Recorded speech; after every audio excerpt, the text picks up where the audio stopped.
Good evening. My name is Phil Bluestein, and I'm one of the organizers of the WTM. And I would like to invite you all kindly to this wonderful evening we're going to have with Mary Wallis. So the WTM was created in 2015, and it was an attempt to bring mindfulness and related topics freely to the community. Originally, we met at the Shaganappi Community Hall, and with the advent of COVID, we were very fortunate to partner with the Calgary Public Library. This relationship has now ended, and we're back with the WTM presenting the Zoom meetings on the first and third Thursdays of the month. However, exciting news.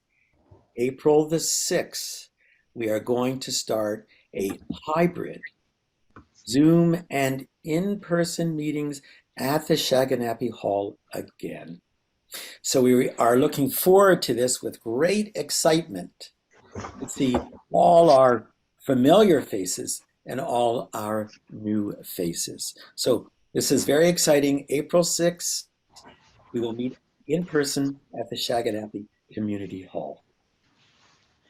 We have two websites with the WTM.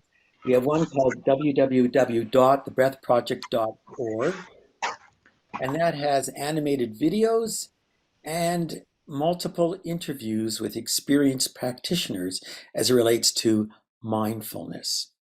The WTM is also a specific website called wtm.thebreathproject.org, and on that you will find videos of all our previous talks, mindful musings, summaries of the talks, and interesting resources as well. If you haven't signed up to get our notices of the WTM, I would suggest you go to the website and subscribe, and basically you will just be getting notifications of upcoming events. So the structure for the evening is that following my introduction, Mary will present her talk and meditation.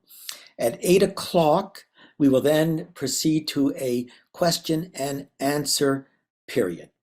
So the way you do that is you enter your Q&A into the chat at any time you want, related to the topic that Mary is talking about, or if you have something that is an associated mindfulness topic, that is perfectly fine.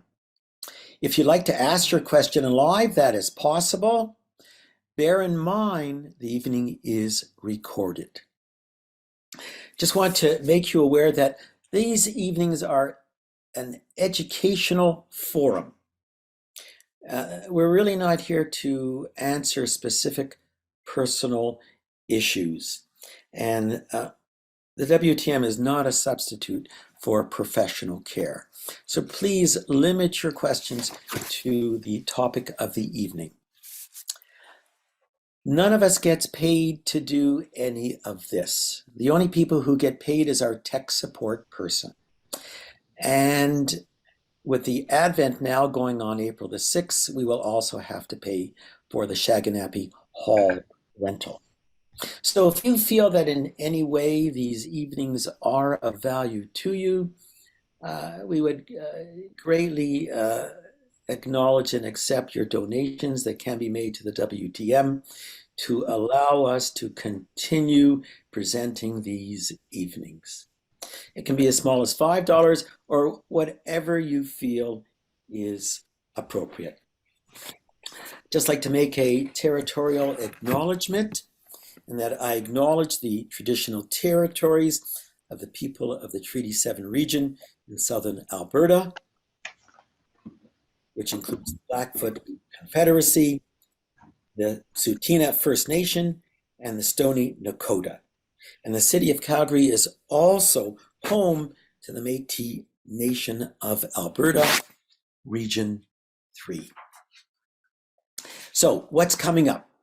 Well, Pam Hoek on February 16th was going to talk about mindfulness-based cognitive therapy. Unfortunately, something has come up and Pam will not be able to do that presentation that evening, but she will do it on April the 20th. On February the 16th, I'm going to present on mind embodied, that what we experience through our body is just not physical sensations, that there is a very important truth that is being revealed through our bodies. And can we learn to bring awareness to it, understanding to it, and allow our bodies to naturally heal our wounding? On March 2nd, Deborah Carnett is going to be talking about mindfulness and coping with physical and emotional pain. And Deb is an experienced mindfulness practitioner, and she's able to speak to this evening and the talk of the physical pain in particular because of her own personal history that allows her to have really looked at this issue, researched it, and seen how she can bring mindfulness to help with your pain. And on March 16th, Lisa Strogel will be talking about listening through sensation, a guided pathway to your whole person intelligence. And there will be an experiential, vibrational singing bowl sound session. Sounds fascinating. So what about tonight? Well, we're very lucky to have Mary Wallis present. She is a very experienced practitioner. She was a clinical nurse specialist in palliative care for many years with Alberta Health Services. She has taught at the University of Calgary Faculty of Nursing and at the Cummings School of Medicine. She has a PhD in English literature, the study of Anglo-Saxon wisdom poetry, a very common topic that has helped support her practice. And it is with these decades-long Buddhist meditation practice, her palliative care experience, her travel, that has given her insight into the various ways the human beings engage with both life and death. And she has been a frequent public speaker related to end-of-life and contemplative care.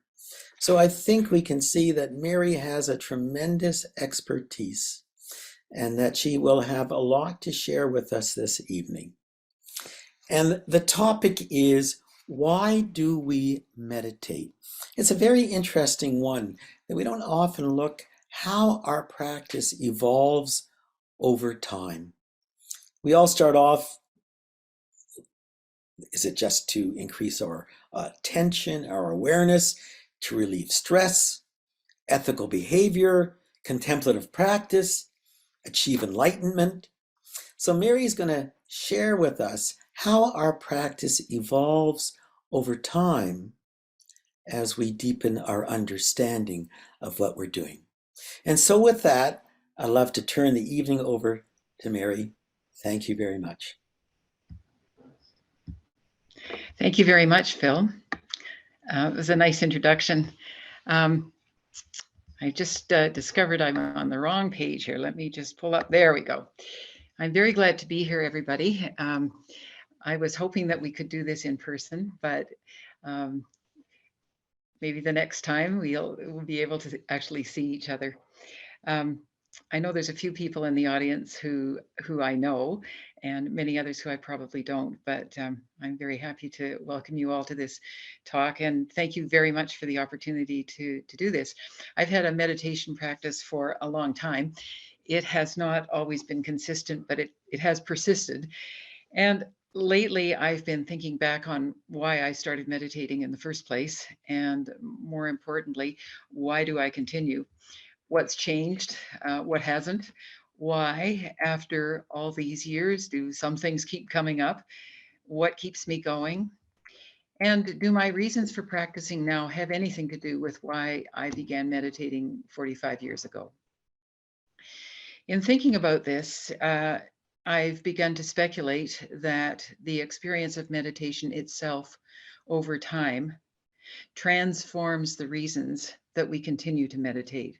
And that's what this talk is about. The notion that the experience of meditation transforms the purpose for meditation. And the question is, what do the teachings have to say about this evolution of purpose as we continue the practice over months and years and decades?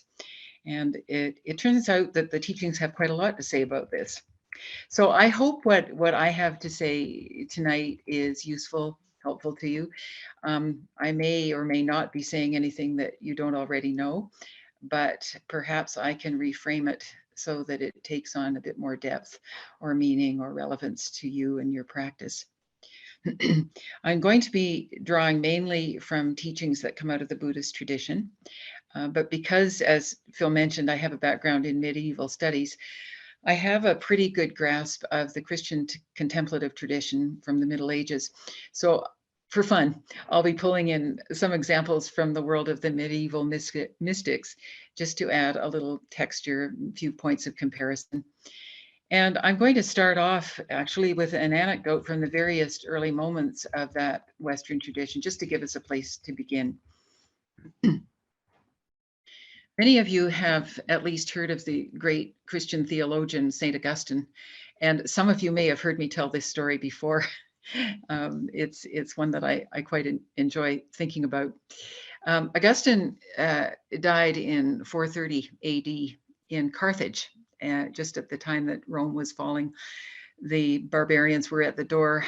Civilization was crumbling under its own weight and under the weight of the invasions. And in some ways, the times were not unlike our own. Lots of major things happening that made people very anxious, very uncertain. And his goal as a theologian was to construct a Catholic theology that would account for the atrocities that he saw in the world and provide people with a hope for something better. He was really one of the architects of Catholic theology, but Martin Luther and John Calvin also used his teachings to create a Protestant theology, especially the really guilty, depressing, demoralizing bits. That's all been co-opted by Calvin and Luther from early Augustine's writings. So Augustine is not always the most popular theologian in town. But I like him. He was a fascinating man. He had a background in Greek philosophy, converted to Christianity in 386. He was an administrator, a very competent guy. He was a scholar. He was a bishop. He was a contemplative too, just like us. And he really felt that the Christian message was something that would help people with the suffering that existed at the time. I'm getting to my little story. The intro to the story is a lot bigger than the story itself. But I wanted to just mention that Christianity in those days appealed to the poor, but it also appealed to the educated and to the middle class and what we might call the business class. Christians often, this was before the persecutions, they often became quite prosperous. They had prestige. People were sometimes attracted to it because it gave them a sense of exclusivity, a sense of supernatural power, the possibility of material success. And as a result, Augustine was criticized by some for preaching what we would probably today call a prosperity gospel, that people were just converting basically for the power and the money, really shallow reasons. And these reasons kind of, don't you think, Augustine, that they undermine the power of the teachings, just these trivial reasons that people show up at the church doors. I don't think Augustine was preaching a prosperity gospel, but neither was he terribly concerned about why people were showing up to become Christian. And his response leads me directly to our topic for tonight. Why do we meditate? Why do we sign on to a spiritual path? And Augustine's answer to the critics was, it doesn't really matter why. We all bring our own baggage at the beginning. Our goals, our hopes, our purposes reflect that baggage. Our pride, our fear, our desires, all that's mixed in when we show up. So the initial reasons that we have for starting, it doesn't really matter because, and this is the crucial part, if you remain in the faith and follow the teachings and pursue it, your reasons for staying will change. Never mind why you signed up. As you go along, you will learn some things that call into question the reasons you had for signing up in the first place.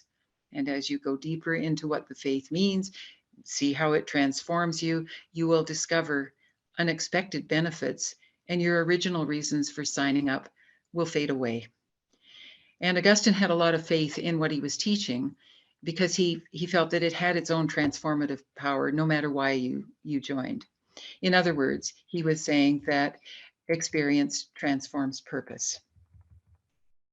Okay, so that's enough of the Christian stuff.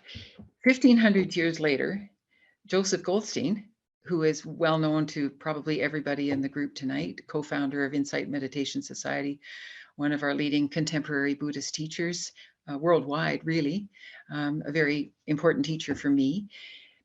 Joseph was asked a similar question, a few years ago in an interview with the philosopher Sam Harris. It's on a podcast. And they were talking about how mindfulness in the West seemed to be going from being a spiritual practice anchored in sila and virtue and the notions of renunciation and transcendence, went from being all that to being perhaps just another self-indulgent fad in a narcissistic society. Mindfulness was divorced from its traditional underpinnings. It was feeding purely material, corporate, even capitalist, neoliberal ends, whatever that means. And so it was being subverted by very shallow goals: mindfulness to lose weight, mindfulness to make happier, more productive employees, mindfulness to control angry outbursts with your kids, or help me sleep better. And the question was, has Buddhism lost its core values of renunciation and generosity and liberation from the self? Very similar questions to what was posed to Augustine. Aren't these really silly, shallow, kind of ridiculous reasons for starting something as important as a meditation practice? Doesn't this corrupt the practice? And just like Augustine, Joseph's exact words in the interview were, I think it's great. He said it opens the door to further exploration. You have to start somewhere. And like Augustine, Joseph has faith in the power of the practice itself to shape the reasons that we continue. So there's no reason to look down on ourselves or others for the reasons that we undertake a practice. It all comes out if you just keep at it. Some of you are familiar with Philip Kaplow's 3 Pillars of Zen, and I gave the reading. I don't know if any of you had time to read it, but it's a great example of all the confusing mishmash of reasons why we start meditating in the beginning. And if you read the whole book, or you even just read the section on Kaplow's own evolution as a contemplative, you see how those reasons metamorphose over time. So I'd like to track that evolution of purpose in a little more detail using a variety of teachings, mainly the Buddhist ones. Now, I'm not advocating Zen as a privileged form of practice at all. It's extremely rigorous. I honestly don't think I have the fortitude for it. But the 3 Pillars of Zen is a very, very powerful book. And it gives, in another section, not the one I gave you for tonight, it gives 4 general reasons why people practice. And the way that these are listed illustrates the progression that I'm talking about. Number 1, people sign up to meditate to give it a whirl. Curiosity, no particular reason, something to do. I retired, I'm looking for a hobby. I think I'll take up meditation. Okay, kind of a shallow reason. But the book goes on to say that the fact that a person shows up at all to a meditative practice is not just dumb luck or something purely fortuitous. It's a karmic circumstance of importance. I'm not sure on your views on karma, but I think it's important to take seriously the fact that anybody showed up at all, because nothing that we do is without significance. So yeah, maybe a pretty slim reason, but it got you there, and the getting you there is the important part. The second reason that's mentioned in the 3 Pillars of Zen is for health reasons: physical, mental, we could even say spiritual health. Philip Kapleau himself was unwell, he was unhappy, he was depressed, he was considering suicide at times, despite his material success in the United States. And he was debating whether to go to Japan until a friend told him simply that the contemplative life is just a really healthy way to live. And that sold him. Off he went to Japan. So reasons of health. And I group these two together because I think most people come to meditation nowadays because it's a combination of those. They're a bit curious and to some extent perhaps dissatisfied with their lives, maybe bored, some element of unhappiness or unsatisfactoriness in their lives. Third reason, people who have discovered the value of the teachings and wish to pursue the Buddhist path because they are developing faith in the higher teaching, the Eightfold Path, the notion of sila or virtue, the notion of non-harming. Or they just have faith that it's possible to achieve enlightenment, even though they may not be fully committed to it, but they see the value of the path.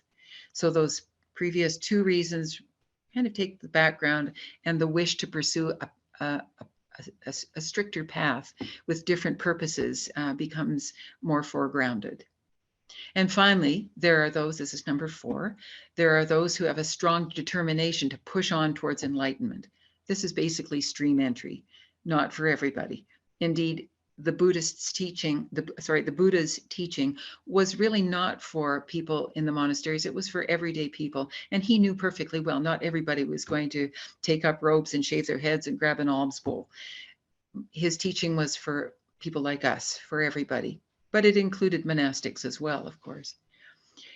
Every spiritual tradition leaves you room to choose how far you want to go in the practice. Mother Teresa, you may remember Mother Teresa died, 30 years ago now? There's a documentary on her, and she was talking about people who show up in Calcutta who want to join her order, the Sisters of Charity. And she said, yeah, come and give it a try. But if you don't feel like it's for you, there's no need to stay. There's no pressure. You go as far as this life is going to take you in your practice. So every tradition allows for different degrees of commitment to the practice. So none of the reasons, these 4 that I've mentioned from the book, are frowned upon, but each one becomes more refined as we discover more in the practice. And the implicit here is the idea that the purpose that we meditate evolves over time. In fact, it's an expectation of meditative practice that your purpose, why do we meditate? The reason changes as we go along. That's how it's supposed to work. So I want to, I'm still kind of in an introductory phase here. I want to just check in and make sure that I'm not going too fast. Phil or somebody, is everything okay? It's I have to say, it's a little disconcerting when I can't see anybody and I'm talking to my screen. So I just want to make sure that I'm heard and everything's okay. Everything's fine, Mary. It's going great. Okay, thank you. Thank you. All right. That was the first part of my introduction. I'd like to just set the stage a little more for my discussion by presenting a few points that are made in the Abhidhamma. And I'm drawing on these points really just to give us some vocabulary for talking about how our goals for practice evolve. It's not a perfect match with what I'm going to be talking about. I'm kind of cherry picking a little bit here, but I needed some terminology and one scheme in particular that I found quite helpful for structuring my talk. So this is not a commentary on the Abhidhamma. I've just stolen a few parts that are going to be helpful for this talk. The Abhidhamma, for those of you who are maybe new to the Buddhist tradition, is a very early text from the Theravada tradition, probably written down 100 to 200 years after the Buddha died. It has been sometimes called a textbook of Buddhist psychology, but it's both more than that and less than that. I'm not going to get into it any further or argue any fine points about what it is. I'm just going to cut to the chase here. In one section, it's quite long, in one section, the Abhidhamma identifies 6 character types. And the purpose of this is to identify a corresponding meditation object or practice that's the most suitable for those 6 types. So it's not a psychological scheme for treatment or a personality test. It's really just a means of determining what type of meditation practice might be most beneficial to each type of person. And this just naturally assumes, as we've been saying, that people show up to practice with all kinds of tendencies and motivations and intentions, mental and emotional formations of one kind or another. And there are different practices that work either to correct some of those tendencies or to fit in, to amplify them a little more. So it's to match the personality with the practice, recognizing that everybody's different, everybody's evolving differently. I'm only going to deal with the characteristics themselves and not the practices, again, just to create some vocabulary signposts for organizing my talk. The 6 characteristics are the following: desire or greed, aversion, and guess what the next one is? Delusion. Okay, so the three difficulties that the Buddha has identified, but it doesn't mean that the others aren't present in an individual person. It just means that one of these is often predominant at one time. Maybe when you show up, you're motivated more by aversion or greed or delusion. It just depends. Those are the first 3. The next 3 are a devotional nature, a nature that loves intellectual inquiry, and a scattered mind. So desire, aversion, delusion, devotion, intellect, let's say intellectualization, and scatteredness. And these 6 characteristics are paired. So if you're motivated by craving, that's an interesting one, because craving is paired with fondness or attraction to devotional practices, worship, desire for union with something spiritual, a yearning for connection with something absolute. So the link that connects these is desire. There's craving, there's desire, there's wanting, and then this tends to show up in people who are very devotionally inclined. The second, aversion. This is paired, interestingly, with intellectual inquiry. And this stems, I found this fascinating. This stems from the somewhat aversive habit that many people have, myself included, of seeing the other side of something, rejecting what is proposed and seeking something else, looking for the counter argument, always looking for the flaw in an argument. So there's no judgment here. Aversion can be a hindrance, but it can also be a stimulus to strong, beautiful intellectual inquiry, because you're rejecting one idea or pushing back to find an alternate. And it's that mental tendency that seems to predominate in some people. Intellectual inquiry can be impaired by too much aversion. That's the other side of it. And just as an example of this, because I find it quite intriguing, the 3 pillars of Zen, in the excerpt, you may remember Kapleau complaining at one point. He says, and this is the quote, "Talk, talk, talk.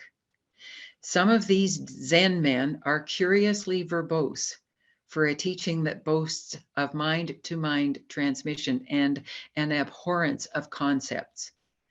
Professor M, when I reminded him of this, I called him on it, said, in the beginning, you have to utilize concepts to get rid of concepts. What's of interest here is Kapleau's immediate reply. Well, that sounds like fighting fire with oil. So I want you to see the connection between the intellectual act of delving into contrasting ideas and opinions and inquiring and thinking hard about things, which is what our brains are supposed to be doing, and the combativeness of aversion. The two are kind of linked in this example. And in Kapleau's own evolution, he's going to have to learn to balance these so that he maintains a more wholesome intellectual inquiry and loses some of the combativeness of the aversive character that is in him. The third pair is delusion and the scattered mind. So that kind of makes sense. People who drift a lot, have trouble paying attention, can't focus on anything. Many people begin mindfulness because they are too scattered. They can't concentrate. And the breath meditation, with its single pointedness, is a prescribed antidote to this. Joseph Goldstein talks a lot about how scattered his mind was in the beginning. He just had no concentration, zero, and how it was this single pointed practice over and over that finally began to rein in some of that scatteredness. I'm not going to talk so much about this one. Otherwise, this talk will get terribly out of hand, too complicated, too long. And so I'm going to just stick with the first two. Those who come to meditation out of intellectual interest and those who come out of a desire for something. And in fact, this seems to be a common pairing in many contemplative traditions. Only Buddhism adds delusion that I know of, but I'm not going to speak about that so much tonight. For example, it is said by one of Augustine's biographers that he had the two characteristics that make up the contemplative: introspectiveness and intellectual inquiry, that side, and the desire for union with the absolute. Those are the two things that constituted his personality, that drove him into a meditative practice. There's a book about meditation from the Middle Ages. It was written in the 50s by Jean Leclerc, who himself was a monk, and he was a teacher of other monks. And he wrote a book about the contemplative life in the Middle Ages. And I'm only going to tell you the title because the title says it all: The Love of Learning and the Desire for God. The Love of Learning and the Desire for God. It's a beautiful title that illustrates both the pull of the intellect and of desire in kind of animating meditative practice, the love of thinking and the desire for a home, a connecting link in the universe. But as we'll see in a minute, the love of learning and the desire for happiness and union can get you in, but they can wreck your progress. And that's why desire and devotion are linked in the Abhidhamma, and why aversion and intellectual curiosity are linked. There's a downside. There are impure or unskillful components within devotion and the love of learning, and these need to be transformed. So where the transformation in our purpose happens is right there in addressing those two features of the meditative mind, desire and curiosity. Properly handled, these two things become the setting or the means for the transformation of purpose that I've been talking about. So let's look at the intellectual aspect first, or the love of inquiry and learning. I'm going to just call it curiosity, which goes from idle interest to a profound wish to understand. There are many people, and some of you are here tonight, who love trying to figure things out, see things from different angles, think things through. The people who live in their heads. Joseph Goldstein was a perfect example. He said, I love to think. I just love it. Very introspective. This usually comes with a very introspective cast of mind, because thinking can bring satisfaction and a lot of intellectual joy. So such people begin a practice looking for an intellectually amusing or stimulating way to spend time, plus or minus often a sense of physical or mental, spiritual dis-ease, restlessness, perhaps emptiness, despair, a sense of futility in life. And they're looking for a rational way to give sense to life and to find their place of rest in the universe. But the intellect and reason is the path they want to take. That's their habit. This is not unlike the Buddha himself, you know. He left a life of delusion where he was protected from all unpleasantness. He felt curiosity about what was outside. He went out, he saw some things he didn't like. He started to look around some more. He saw more things that filled him with questions, and he began a process of inquiry with teachers. So there's the pattern right there.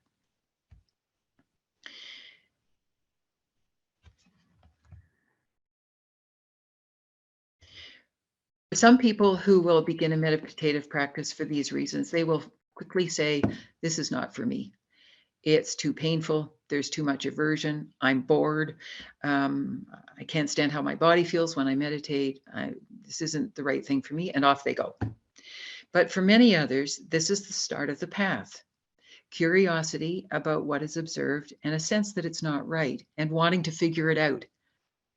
So the problem with this is that curiosity sometimes, and many of you will probably recognize this, curiosity sometimes results in too much reading and not enough sitting, too much listening to tapes and audio podcasts about meditation and not enough sitting, too much thinking and not enough meditating, and imbalance.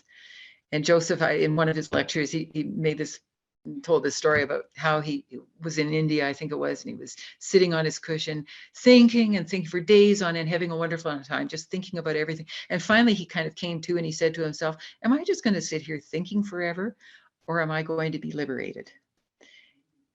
So it's a common problem in many traditions. And I wanted to mention a book that was written in the late 1300s. It's called The Cloud of Unknowing. It's written by an anonymous monk who was a teacher to other monks somewhere in England. It's written in Middle English. It's a charming book.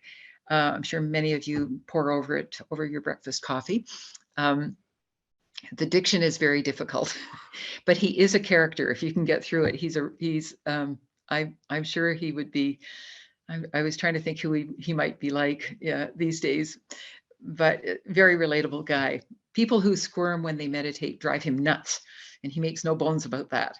He talks about people who can neither sit still, stand still, nor lie still unless they be either wagging with their feet or else doing somewhat with their hands. Drives him crazy. Anyway, he talks about living in your head and about how seductive and pointless this can be.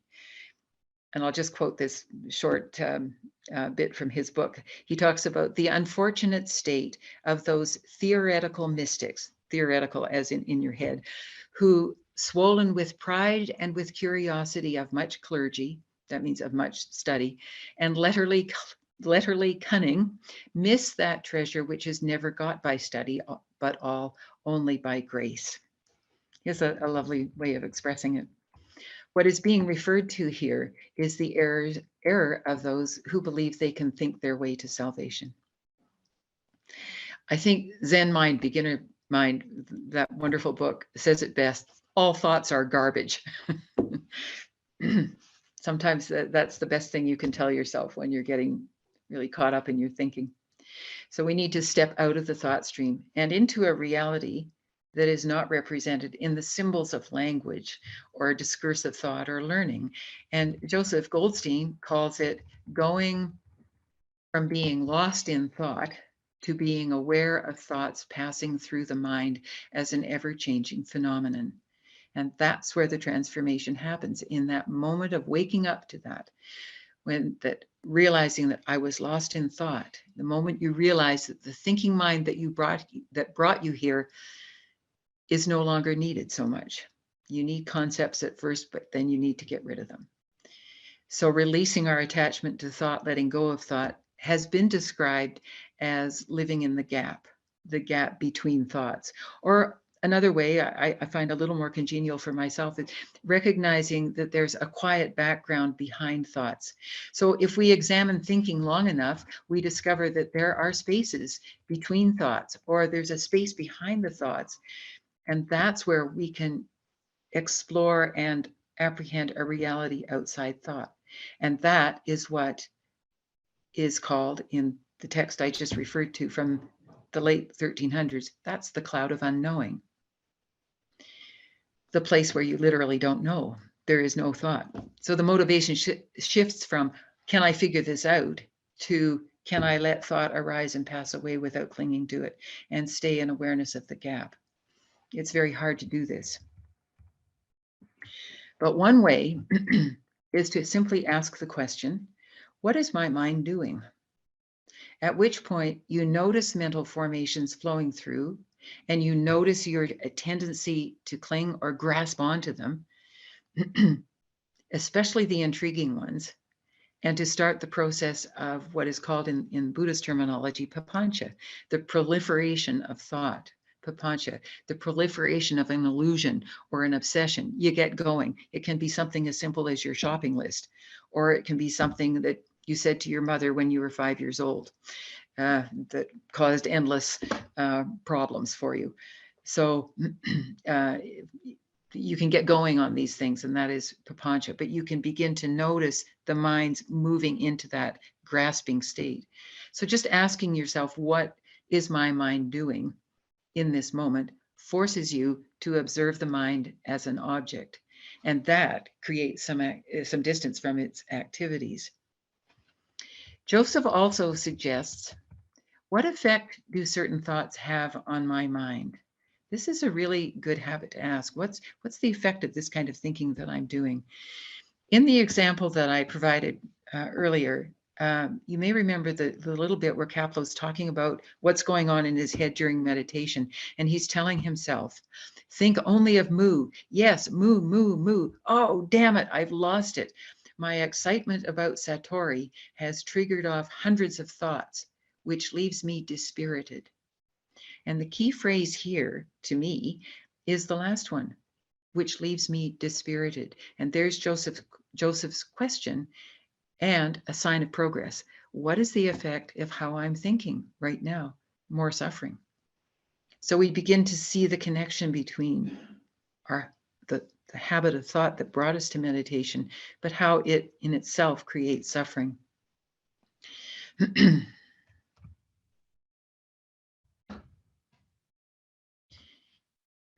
I just need to be mindful of time. I have more than enough, so I'm going to stop dead at 8 o'clock sharp so we can have questions. I wanted to say one last thing about the cloud of unknowing. It's the space between thoughts or behind thoughts. It has actually been compared to the Buddhist Satori, that state of being in that place where there's still thoughts going around. You've turned off the energy in the thought department. So there's still energy there. There's still thought, but there's no current. There's nothing connecting them. You're just observing thoughts arising and falling away, but you're somewhere else.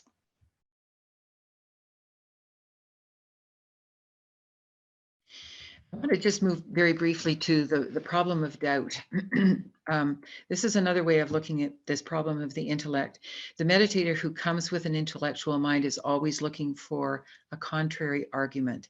This can make us discerning or wise, but it can also confuse us, and confusion creates doubt. Joseph talks a lot about the problem of the confused mind, born of too many thoughts back and forth, maybe about the practice. I thought I'd figure things out with my practice, but I'm not. So what's the point? Does this have anything to do with anything? Can I even do this? And there's so much doubt that arises. But doubt can be either a reason to quit the practice or an opportunity for the investigation of doubt itself to transform our purpose. So Joseph talks about doubt as one of the hindrances, but I found a very interesting teacher, Ajahn Suchito, who's the abbot of a Theravada monastery in England, in Chitters. He's got lots of good talks online. He's kind of an eccentric guy. I think he's a bit like the author of The Cloud of Unknowing, but he made a comment about doubt in an audio that I listened to called Checking and Moderating Thought. That's a good one to look up. I really appreciated many of the things he had to say there. He's talking about doubt, and he said the mind is always trying to sort things out. That's its job. But the confused or doubtful mind is always seeking certainty in thought. So if there's confusion, you flip into trying to solve confusion with thought. And if you observe long enough, you'll see, as we've already mentioned, the same thoughts going over and over, the same patterns, often trying to figure out the same things. And finally, you realize you can't pin anything down. That's the lesson. And once you can distinguish that there is doubt and there is thinking that's trying to address doubt, you've separated out the two, and you can begin to focus on, what does doubt feel like? That's a very significant moment. Can we sit beside the fire of doubt? Doubt is present in me. I can refrain from moving into thought and sit with the experience of doubt. Very profitable, useful thing to do to cut through the intellectualizing, the inquiry that brought you to the practice in the first place. It may be that doubt is a signal that something is wrong. So we're invited to examine the path and to use discernment. But often it's important first to sit through with doubt itself and truly explore what it has to say to you. And you discover that it's okay not to know. It's okay to be confused. And confusion feels like this. And you watch as that feeling state itself can evolve. So the great gift of intellectual curiosity is the role it plays in motivating us to meditate. And then if we follow the instructions, that curiosity brings us face to face with one of the central teachings of Buddhist meditation, which is the limitations of thought, its ability to cause dukkha, its impermanence, and its non-self characteristics. It's not about making thought go away. The Buddhist view is about finding balance, about allowing things to take their appropriate place in our experience. So the intellect and the thought serve their purpose, but they've settled into an easier role and they are no longer an obstacle to liberation. Right. All right, let's move on to desire for the remainder of the talk. I mentioned that Augustine had a very strong desire for spiritual transcendence and union with God. And I mentioned that this, like intellectual curiosity, can be very helpful, but it can also be a dead end. How can desire and the wish for communion with the universe be problematic? Well, pretty easily, as it turns out. Remember that in the Abhidhamma, the lustful or desiring mind is linked with a devotional urge, the kind of people who love worship, they love adoration, they love to be connected with something that they adore. It can be the Buddha, it can be adoration of the three jewels in the Buddhist scheme, it can be a love for nirvana or the Dharma, but it's still desire, it's still linked with wanting. And the first pitfall with this is that these lofty longings can lead to very imprudent decisions in the choice of a teacher. It is possible to lose the faculty of discernment with charismatic people who seem to embody our deepest desires. Our judgment is very easily clouded by romanticized desire. It can be very harmful. And Buddhism has had its share of bad press about unscrupulous teachers who have gathered students with very romantic wishes for what they want to do in meditation. So it's important to pay attention in the beginning to the feeling of the power of desire and to apply discrimination in the choice of a teacher. Is this person or teaching going to take me where I need to go? And are they promoting my independence, or are they feeding my desirous mind and my hunger for the wrong thing? Care is also needed in constantly evaluating the teacher you have chosen as you go along. Am I still following this person, and why? What am I attached to here? Is he or she helping me change in a good direction? Or am I increasingly enslaved by a doctrine or a personality or mental habits that cause myself or others harm? And here's where doubt can be very useful, but it needs to be examined with wisdom. But the bottom line here is we have no obligation to be around people who are dangerous to ourselves or others, or to our practice, or to our evolution. So that's one of the major pitfalls with the impulse of desire in starting a meditative practice. What's another one? Well, desire, no matter how lovely, is always attached to an object, and objects exist in the realm of concepts and thoughts. And when we apply this to desire, we see that although we start with desire, we eventually are required to abandon desire. It's very difficult to do, but it's not immediately necessary. If you look at the jhana text, the texts on the stages of samadhi, there are 4, I think there are 5 in the Abhidhamma, stages of jhana, stages of absorption, stages of concentration. It's important to know that the first 3 or 4 jhanas depend on desire, right? The joy, rapture, connection are all to be cherished in the 3 jhanas. That's what's keeping you there, this rapture and joy that one can feel, a happiness in the practice. The 4th, or in the Abhidhamma, the 5th jhana requires that you abandon these. So we are to observe in the last stage with equanimity when the mind is even and not be attracted or aversive to anything that comes up. So it's only in the 4th jhana that we completely abandon desire. and exist without preference. In the Brahma Viharas, it's the same thing. These are the illimitable virtues in the Buddhist tradition. And these are loving kindness, compassion, and sympathetic joy, or happiness in others' happiness. And the last one is equanimity. But the first three are all engaged in attachment, however wholesome, to some object. We want people to be well. We want to help. We're happy for other people. We're connected. We're wishing. We're well wishing. It's all a desire for something good for people. So there's nothing wrong with it, but it's still desire. Equanimity, on the other hand, the last of the Brahma Viharas, is that state of being in which wishing is abandoned. They can all exist together and they all come forward at different times depending on circumstances, but equanimity has nothing to do with desire. It's the only one that doesn't. We simply regard the world and what and who is in it as there without preference. So you can see how the Buddhist path is structured so that desire is used. It's moderated and measured and it's refined, but it's necessary on the path until the very last areas of development, when even desire has to be abandoned. And it doesn't have to be abandoned permanently as long as you're living in this life, because we still maintain the other Brahma Viharas. We still well wish. We still want the best for people. All right. Sometimes, though, our zeal outruns our ability to reach the goal. And in The Cloud of Unknowing, the author says, you must hide your desire when you are meditating. He says you can't get rid of it entirely. That would be silly. It would be the bidding of a fool, he says, to try and abandon desire for God. That's just crazy.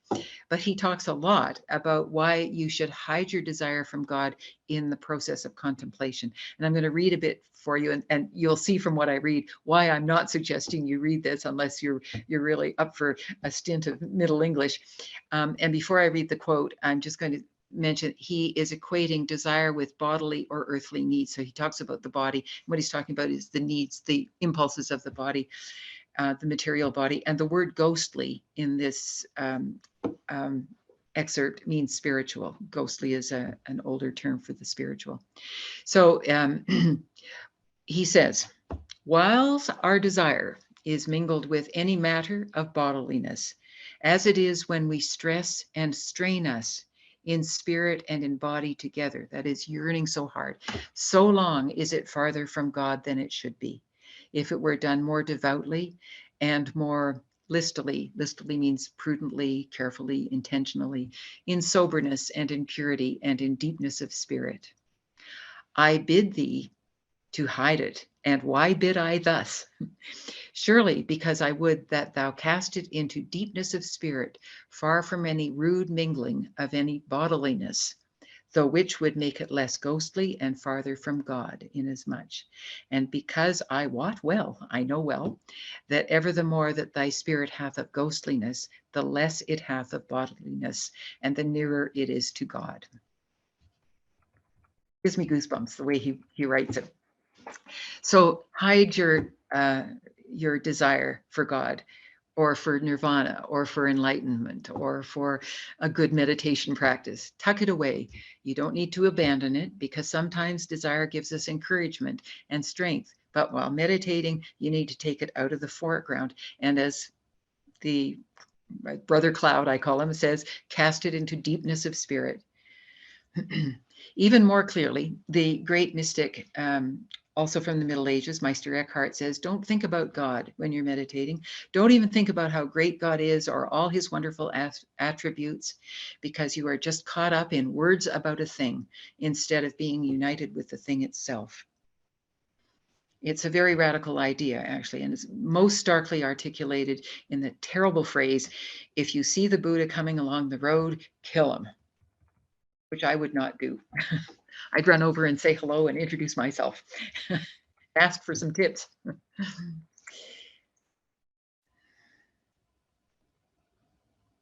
So what do we do when desire gets in the way?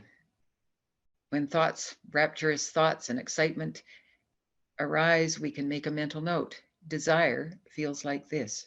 Rapture feels like this. Happiness feels like this. We're not totally caught up in it. It's there, but we're not clinging to it as a permanent state of being that we want to go on and on and on. Our desire for practice gives us the perfect opportunity to examine the nature of desire and to see it as a cause of suffering as we move along the path. I want to say a few remarks here about safety, because we sometimes stop practicing because of fear or distress that arises when our desire for meditation, success in meditation, causes us to overreach. We all know that sitting and watching the breath or meditating on an object can seem pretty benign, but we also know this is a very strong practice. We always need an out because there are psychological perils here. Don't try to push yourself beyond what is safely comfortable. In other words, it's important that we don't let our goals drive us to unwise extremes. This is what the Buddha discovered. He spent, 6 years with among ascetics who were practicing extremely rigorously, unwise extremes. And he finally said, this is not taking me anywhere. This is not helpful. This is just an extreme of desire for something. I'm going to punish myself till I get what I want. And he recognized the folly of this. So this is a very well recognized danger. If our practice becomes too overwhelming, if we're trying too hard or struggling, as the author of The Cloud of Unknowing says, in body and spirit, stressing and straining us, when we find ourselves on overdrive, we can always simply step back into the breath. That's a refuge. And Joseph talks about great turmoils in his practice and how he was so grateful to just be able to return to the breath when thoughts got out of hand, when he could just go back to that one simple point of focus over and over, just to calm the thoughts, calm the wishes, calm the struggling and trying so hard. Another way is to return to the body. And Joseph, in fact, starts many of his guided meditations with the simple fact, as we sit, there is a body. There is a body. And this establishes in the beginning of our session an anchor to return to when thought and desire and wanting and struggling and pushing so hard, when all that goes wild, we can come back to there is a body. I'll give you two more examples of this. The charnel ground practice, I found this very interesting, but I forget where I read it. The charnel ground practice in Buddhism is when the monks go out to places where bodies have been thrown to decompose, animal carcasses, human bodies, marginalized people who didn't get cremated or buried in any particular way. And the point is that you go to watch these bodies decompose as part of your meditation practice, noting that what happens to this body will happen to me.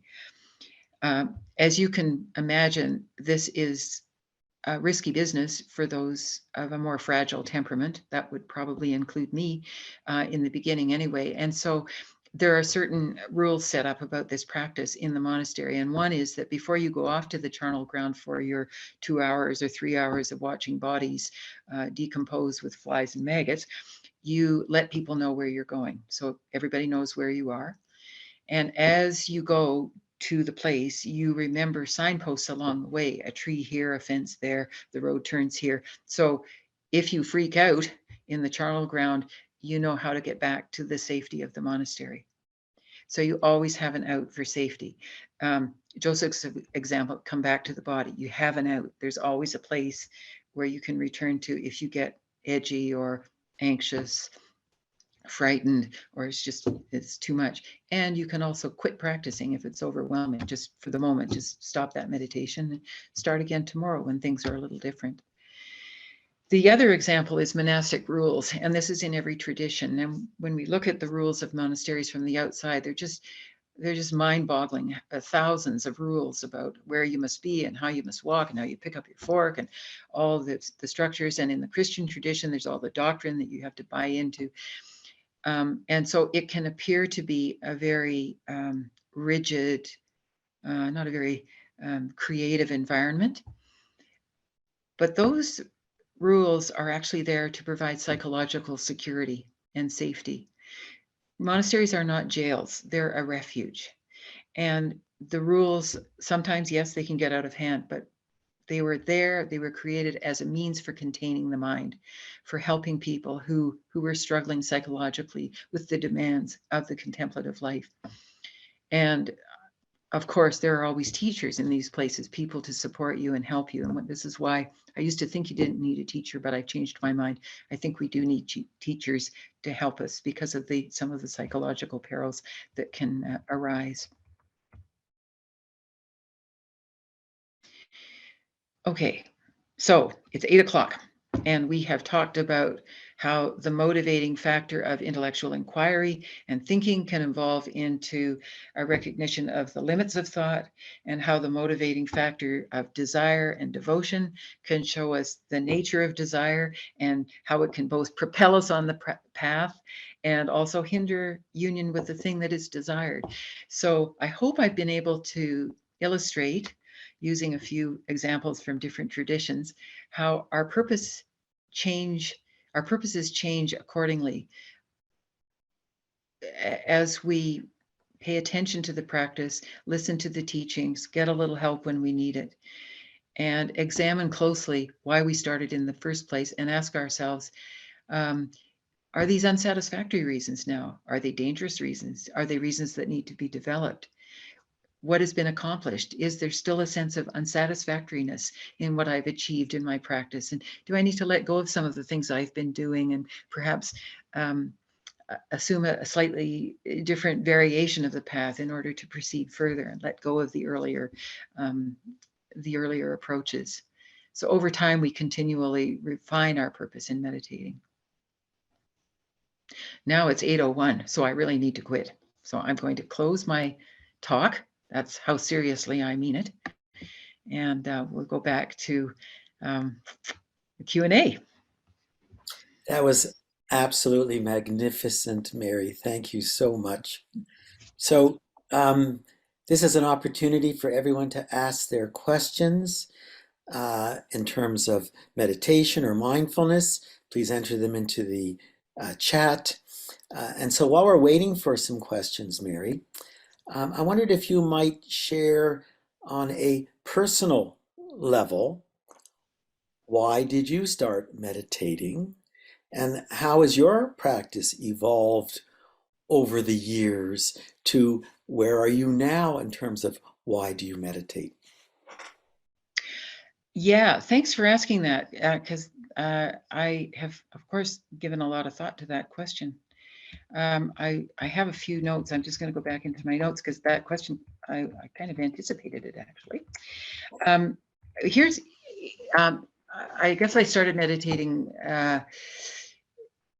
for reasons of psychological need and not feeling particularly good about myself. But the reasons really came clearer to me when I walked on the Camino to Santiago de Compostela in Spain. I've done this walk several times because it's such an interesting exercise in living a medieval life for a while and studying what the Middle Ages looked like in architecture and landscape. And so I love this route. But on the last time I did it, I ran into a Korean guy, and he had just converted from Buddhism. He lived in southern Ontario near St. Catharines, of all places, where my cousin lives. I think he even goes to the same church. He had converted from Buddhism to the Presbyterian Church. And I said, oh, that's very interesting. I just sort of have drifted from being Presbyterian to Buddhism. And his response was, Mary, go back, go back. And my response was, why would anybody switch from Buddhism? We were completely polar opposites, but we talked about it a lot. It was a very interesting conversation. And I realized that the decisions that we had both made to embark on practice had everything to do with who we were at that point. And for both of us, our embarkation into a different spiritual life began with a very strong reaction against our religion of origin and with dissatisfaction with how we were raised. And we both had a million stories and reasons why we needed to reject our childhood faith. Mine was dinner table conversations with my father about religion. They weren't conversations. They ranged from a skirmish to World War III, depending. But I found that a lot of my meditation in the beginning was a rebellion against that. And a lot of the stuff that came up in my head was revisiting those dinner table conversations and why I was right and why my father was wrong. And it took me a very long time to recognize the element of combativeness and aversion in that was driving my meditation. I was still doing pretty well with my meditation, and the concentration was getting better, but there was still this element of sort of, I'll show him. And I loved my father a lot. He was a marvelous guy, but we really did come to blows about religion. So I did need to step away from what I was raised to believe, but it was unhealthy the way I did it because I was so angry about it. So the anger had become a point of identity, and that informed my meditation practice. It was a form of rebellion many, many times, and I had to really look at that aggression and deal with it. I wasn't just walking away from the past, I was walking away mad. So that was one of the motivators that actually evolved a lot over decades of practice. Thank you, Mary. So we have a question here. Are there reasons one should not meditate? Yeah, I've thought about this question a lot. Are there people for whom it's unwise? And I think there are people who struggle terrifically with mental illness. I think my answer is no. I think everybody should, but not right away. I think, and for some people, it will never be suitable for them because the psychological challenges are so overwhelming that they need a lot of therapy and a lot of care from a psychological support perspective in order to build enough of a sense of ego in a healthy way, a sense of self that's strong, has a sense of mastery and agency that you can take on a practice in a healthy way, particularly if there aren't available teachers. I think there are people who will quickly become confused, disoriented psychologically, people with severe psychiatric disorders. I would say it can help further down the road, maybe if there's been some healing, but I think one needs to ask oneself, am I psychologically well enough yet to undertake a practice? So I think everybody should give it a try, but I don't think we should be heroic about it if it's taking us to places that are really scary or disorienting or are preventing us from functioning well in the world. Because really, at the end of the day, Freud was right. Mental health is, can I work and can I love? And meditation should help with both of those. But I'm not sure that it's certainly not the only way to help, and it only helps at a certain point. And before that, sometimes there's a lot of therapy that needs to happen first, or just a lot of growth and maturity. I don't know. What do other people think? I may be. There are ways to texture that response, so I'd be interested to hear others. Yeah, I totally agree with you, Mary, that certainly mindfulness is not for everyone. And as you say, formal psychological therapy is important.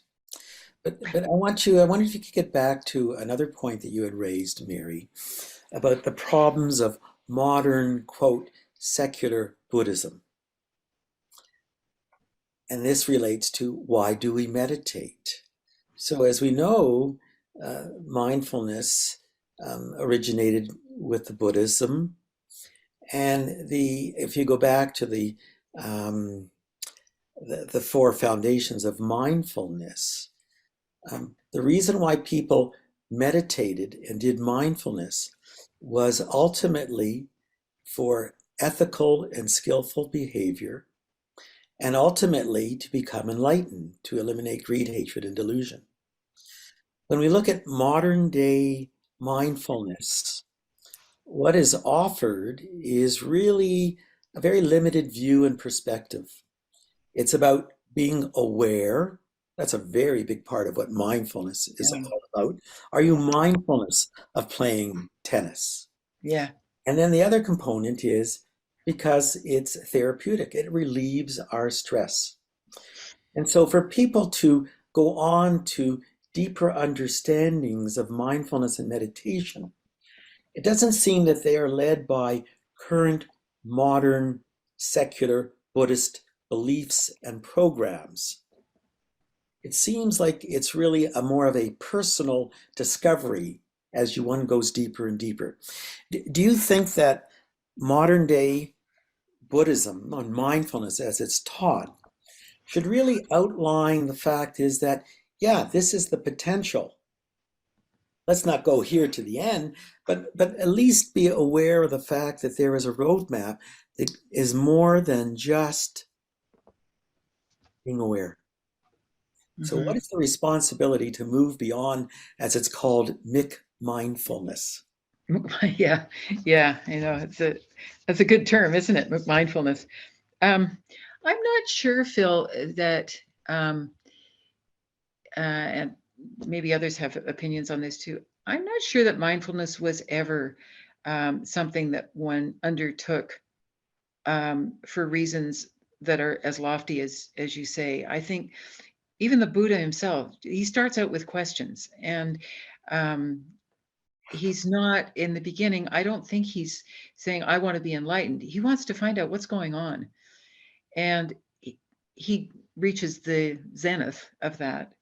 But he also says that for someone to become enlightened, it's very rare, and for most people, um, it's enough to be to have some awareness, to behave ethically, to follow some teachings. But I don't think he was under any illusion that um, a whole lot of people are going to sign on and become enlightened in one generation, and just the same then as now. Or now as then, I think most people will inevitably be dabblers.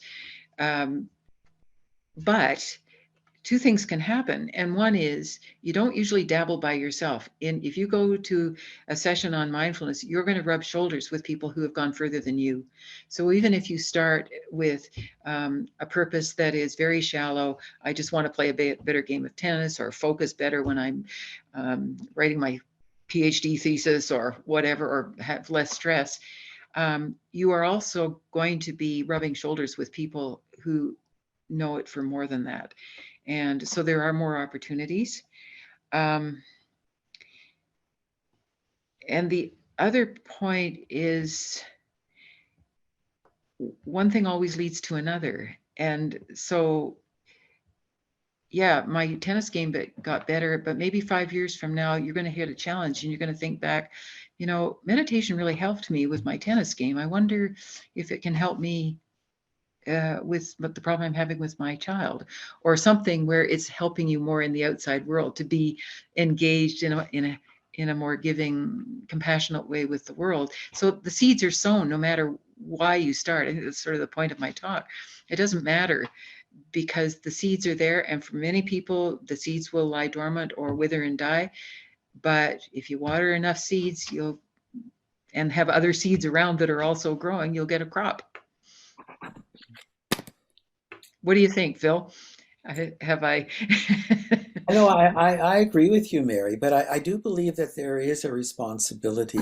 I mean, let's not even go to quote enlightenment, but how many current mindfulness teaching programs even outline the fact that, wait a second, awareness? Yep. Okay. Now what's the next? Oh, I'm going to relieve my stress. But then to go to even the concept of skillful ethical behavior is not a very dominant Yeah. part of why people start mindfulness. And I Mhm. do think, I really do believe there is a responsibility Mhm. mindfulness teachers to emphasize the entire map, even though it's unrealistic that people are going to go there, but just to know. And there's one more question here, but I just want you to go to the point of watering the seeds. Why is it that you have meditated for 45 years, you said, Mary? Wow. I'm a novice compared to your 45. Well, So the question that I ask for you is, what is it that you would recommend or suggest to people in order to help motivate them so that they don't do it for a week, a month, 6 months, but they do it for 10, 20, 30, 40? What are the ways that people can help self-motivate themselves in order to deepen and prolong their practice? um, yeah, I think one way is not to turn it into. Oh, I want to say one thing first. Your comment about sila, and it very rarely goes. The teachings nowadays seem to go. They stop at, yeah, I feel better, but the sila bit is sort of unfashionable. And Joseph talked about that in that, I think it was with that podcast with Sam Harris. And he said, in the beginning, when we started IMS, we were really focused on just that, Phil, what you said, um, uh, stress, mindfulness, awareness. He said, we didn't talk much about sila because nobody would come. And it wasn't that interesting. We weren't that interested in it. And he says, over the years, we have discovered that sila is foundational to awareness practice. Otherwise, it's just a mental trick. But you have to anchor it in sila. It is the other part of the equation. The whole practice can't exist without sila. So I think probably teachers are beginning to take sila more seriously as something that needs to be integrated, that you have to think outwardly about what are the implications of your practice for other people, and how does this, and the meta practices, and the Brahma Viharas, all those things that cultivate relationship in a wholesome way. So I think that a lot of people have talked about mindfulness, and I think it has dawned on many teachers. And I think Joseph was one of the first to realize that we have to bring sila in here. Otherwise, it is just going to be mindfulness. But what kept me going, and what do I suggest? I think not to lay too much of a burden on oneself, but to remember it's not something like doing 40 push-ups every morning. It's connecting with the self, connecting with something authentically inside you. So it's not a labor, it's a relaxing, settling back into one's being.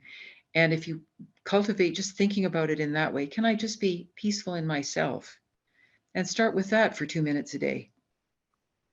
Oh, that feels better. I think I could do a little more of that.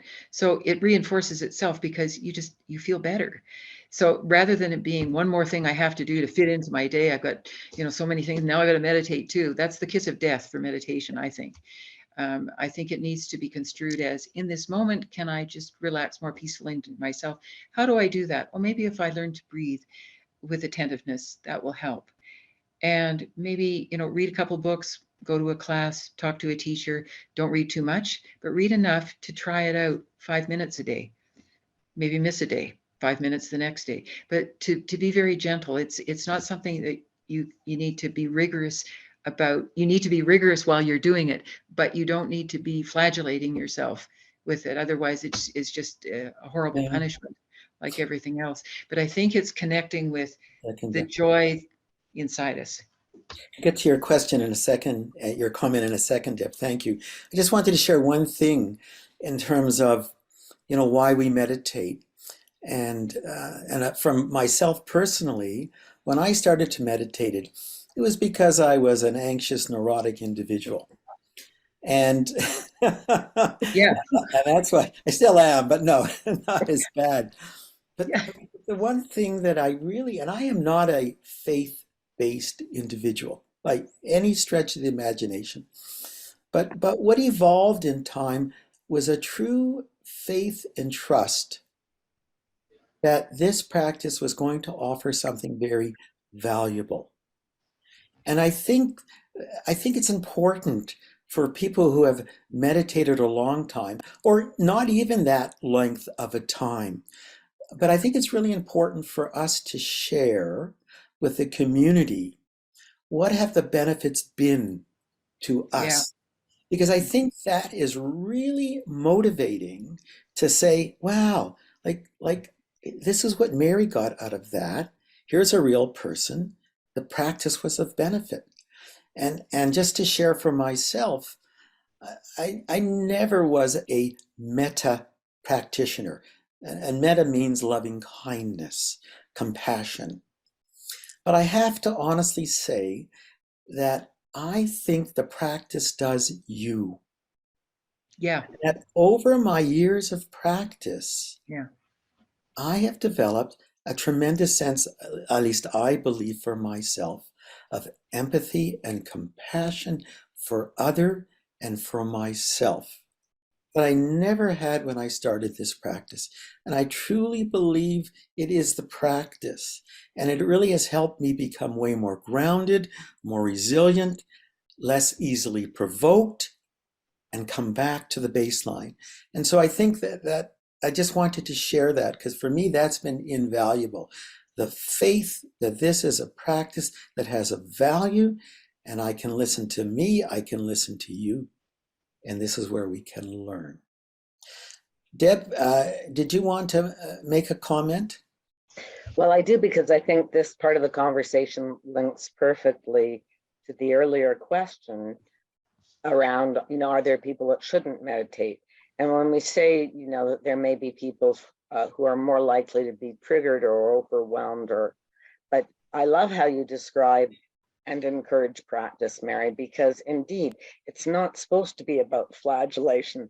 And there's nothing written in stone that says you have to start with a 30 or 60-minute practice when you can barely sit still for, 10 seconds. And it is about grounding. Like, I think, and some of what I look forward to speaking to next month is about using practice to quiet ourselves, using breath to calm ourselves, to get, to activate from the body up. We always thought we had to quiet the mind to relax the body. We're a whole process. And so if we can, it's about finding ways indeed to calm so that we're not reacting so much from a place of reactivity all the time, allows us to, when we become witnesses to our stories rather than being as dominated by them, or realizing that at moments we'll still be dominated, but it allows us more opportunity to find that pause, that calm, and come from a different place, I think. So I think, in terms, like, I found teaching people breath work, whether I called it meditation or breath work, as a tool in mental health for one of the ways you can ground yourself. A body scan is another way to ground yourself. These are ways to ground yourself so that you can look at something from a slightly different perspective. You can disembody a little bit, to see your thoughts, your stories. Yeah. Yeah, I think that's where we need to start. And so many people are so unhappy in themselves. And just to, come to a place where you can honor that unhappiness and connect, and then start to just explore, do I have to go through life like this? And how might I? And then, as Phil says, and I think that was something I was trying to convey in my talk, was the practice. You have faith in the practice. Augustine had faith in what he was teaching. He knew it would help people. It would hold them as they, for whatever reason they came to the door. It would transform them as they went through, as long as they just sort of stayed there. And Joseph, the same thing. The practice transforms you. And so you have a role in, a certain degree of healthy discipline to sort of keep chipping away at it. But you can rely on the practice itself to support you. I have to tell you, Phil, you make it sound 45 years of practice. I suppose numerically that sounds like a lot, but there were gaps in there, and there were, like sometimes it was that 5-minute thing. So I don't want to sound too heroic about it all. We're going with the 45 years. It sounds very impressive, Mary. We have another question here. Do you have any suggestions for how one who is relatively new to meditation could go about finding a teacher? Oh, I think I saw, was there an answer to that question? Yeah. So Deb answered that WTM offers many teachers. But you know, there's a lot of there is a lot of stuff on the web. I won't take the time to read. Was that Deb? Yeah, Deb's comment. But just to say that I actually went to a retreat myself, which was a good starter for me. But there's lots of very good. There are a lot of very good talks on the web, and I would actually recommend Joseph Goldstein. Any of his talks, they're very clear and they're very unadorned. He's not an airy-fairy guy at all. He really just gets very matter of fact, but very engaging speaker and extremely clear. So he's very, very helpful. There are a few good books. Pema Chodron has a good book, How to Meditate. And there's also that very, very old book by Lawrence LeShan, and I think you can still get it, and it's also called How to Meditate. That was the book that and The Cloud of Unknowing were the two books for me. Don't read The Cloud of Unknowing. That was because I was at school and I had to read it for class. But it changed my life, that book, because it introduced me to a contemplative life. I had no clue that even existed. But at the same time, I got a hold of a book in a secondhand store called How to Meditate by a guy named Lawrence LeShan, Leshan. And he goes through all the different styles of meditation. I was quite, and also very clear, and I was quite supported by that. And, you know, he said, you know, just try different approaches and see what is most helpful for you. And then start, you know, if one appeals to you, call somebody or go online or read another book about it. But I think I would caution about reading too many books and, you know, sort of cherry picking. Pick one, spend some time with it. And, you know, if it really isn't to your taste, aesthetically, it doesn't please you for whatever reason, just doesn't, then find another. But don't just make a career out of going from one meditation tradition to another, because that gets you nowhere. That just keeps you going around in a circle. So pick a simple one. When you think you can work with, have an idea of what you're trying to heal in yourself, where what you need to address in your own being. And as it says in the Abhidhamma, find a match, find a way that might, you know, just probe those realities in yourself a little more definitively and give you some direction. So I don't know if that's a helpful answer. I think Deb's is also, yeah, Christine Francoeur. Yeah. I haven't met anybody online who's absolutely terrible. I don't know if there are any I wouldn't recommend, but I like Goldstein a lot. Any of the teachers from IMS and Spirit Rock, Jack Cornfield, very funny guy.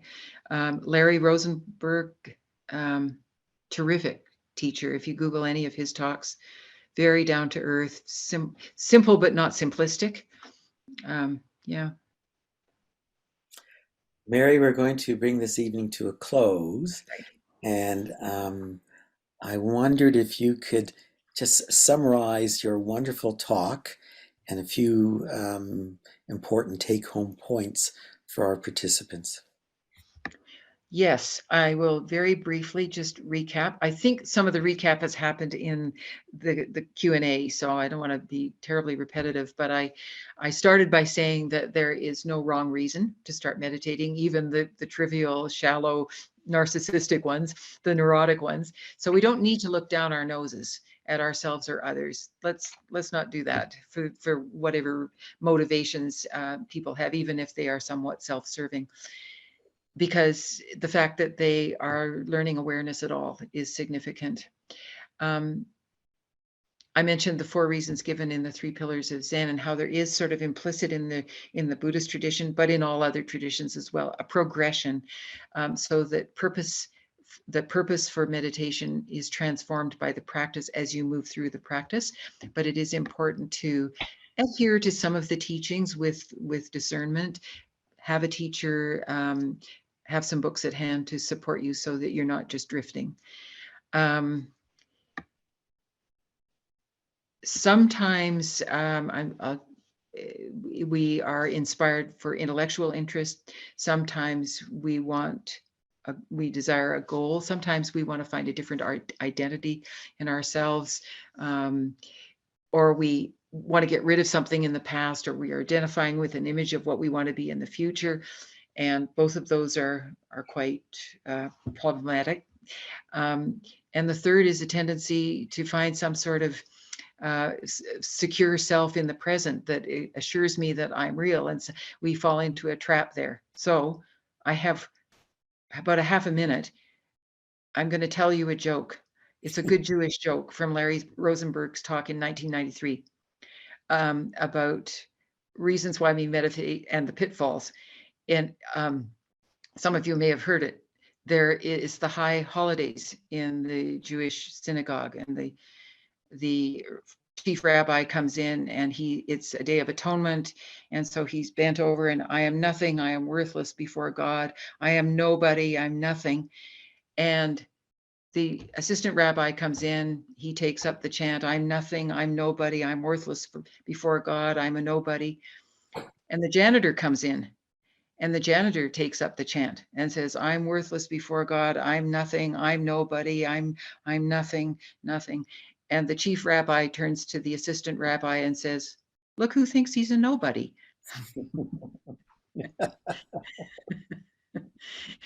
So, so an example of an unpurified reason for meditating.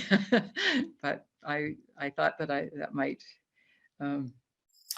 What a wonderful way to end the evening, Mary. Mary, thank you very, very much. You know, we're so privileged to have you come and share with the WTM. One can certainly see the depth of your knowledge and your experience. And we look forward to having you join us again. This talk has been recorded and will be placed on the website if you want to revisit it. Bear in mind, on February the 16th, I'm going to be talking about mindfulness in the body, and really that I think it's very appropriate what Mary has spoken about, the unknowing message that the body is transmitting to us, and can we have that capacity to be open to it, to hear it, and to let the body deal with the message that's being transmitted. And one last comment, again, these meetings are offered freely. Mary isn't paid for what she has done, or any of us. We do have expenses related to our tech support and our upcoming in-person meetings starting on April the 6th. If you feel that these have been of value for you, then we would appreciate any offering that you have. So thank you all for attending. Thank you again, Mary, so much. It's a pleasure. And everyone be well. Thank you.